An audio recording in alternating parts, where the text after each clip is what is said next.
Hey neighbor, we're through with our spring garden. We're in the 1st of August in that lull period. We're not quite ready for our fall garden. So what are you planting all this heat? And I mean, we've had some heat the last few days. Well, I got the answer for you right here. And it's buckwheat. This cover crop right here has become one of my favorites right here. It loves the heat.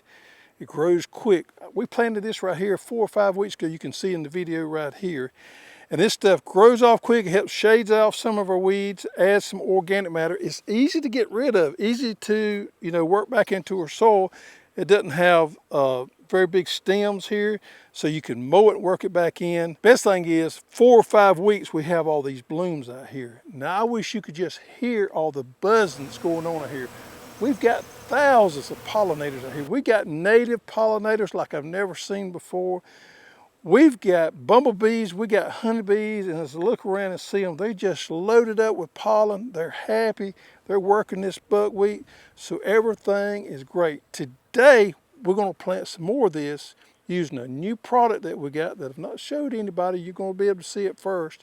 We're gonna plant us another patch of this buckwheat because we wanna keep something blooming and keep some food for all these pollinators that we have. It's one of my plots here. It's about 1,500 square foot now. 3 years ago I had corn, last year I had tomatoes, this year I had watermelons. So I'm gonna cover crop it with buckwheat to get it ready for fall. Probably be a fine spot to plant my onions this fall. So I got my rotation worked out good here.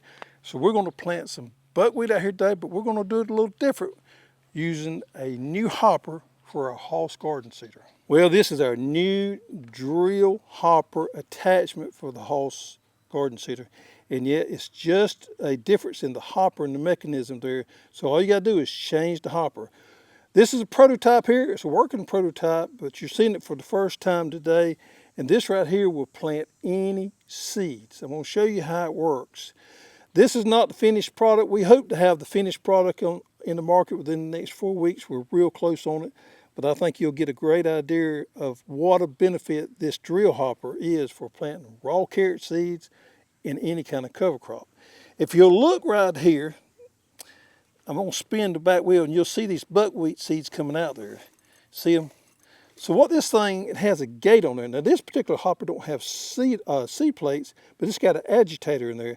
So you just simply adjust this gate right here to how many seeds you want coming out there. I see there, I don't have any seeds coming out, so I need to adjust my hopper just a little bit more. Get it where I want it. Whoop, that's too many. I'm gonna shut it down some. Ideally, you do this on a table somewhere where you got a plate underneath it so you can catch those seeds. A little too much there. That's about right. So, I got it where I want it. Now it's ready to plant. Now, in that previous spot out there, and the way I've done it in the past, is broadcast seeds out and you rake them in. Well, that's the only way I really had doing it, and I knew we wanted to develop a hopper so that we could seed them in with the cedar. When you broadcast seeds out, you have to rake them in and you don't get good seed to soil contact, so you don't get as much germination. It takes more seed. With this cedar right here, we're gonna be able to put it in rows. We're gonna be able to cover all the seeds. It's gonna take less seeds. We're gonna get a better stand.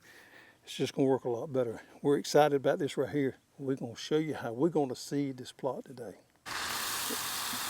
So I'm not gonna be real, professional about getting my rows exactly the same amount of distance apart. This is a cover crop here. I just want to plant them and I want to get my rows probably about a foot apart, but it ain't got to be exact. So I'm just going to run down through here. I'm not going to mark off my rows, and I'm just going to run back. When I get to the end of the row, to keep the seeds from continuing to come out, what I'm going to do is I'm going to lift up on that back wheel, and that stops the agitator. Then I move around, put my back wheel back down, and I start again. Now this is going to cut the amount of seeds you need a lot. We normally have a range of seeding rate on our product page and on the bag. Putting them in with this drill seeder, you want to go with the low rates. Now if I was broadcasting them out there and raking them in, just the opposite. I'd go with a high rate because I'm not going to get real good germination because I don't have all those seeds covered with soil. Some of them's going to be laying on top of the ground.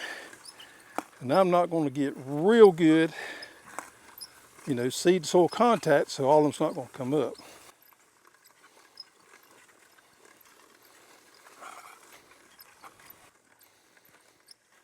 All right, so as you see here, the agitator there is the secret sauce. See how it moves those seeds around? And here's our gate right here. You just mash or push down on that gate or open it for the amount of seeds you want to come out there. The larger the seed, the higher the seeding rate, the more you're going to need to lift it up. The smaller the seed, the more you're going to push it down.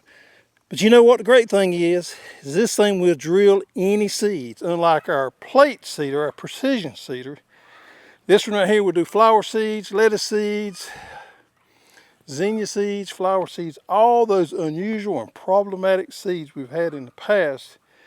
This is going to solve that issue.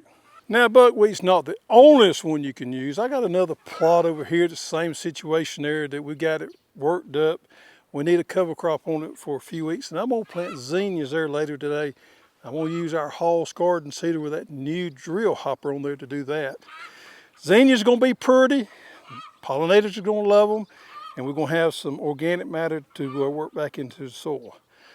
So I would challenge you to do like I'm doing this year, to really give it some thought about your pollinators, your native pollinators, as a cover crop during that lull period so we can keep those native pollinators and bees all happy and healthy.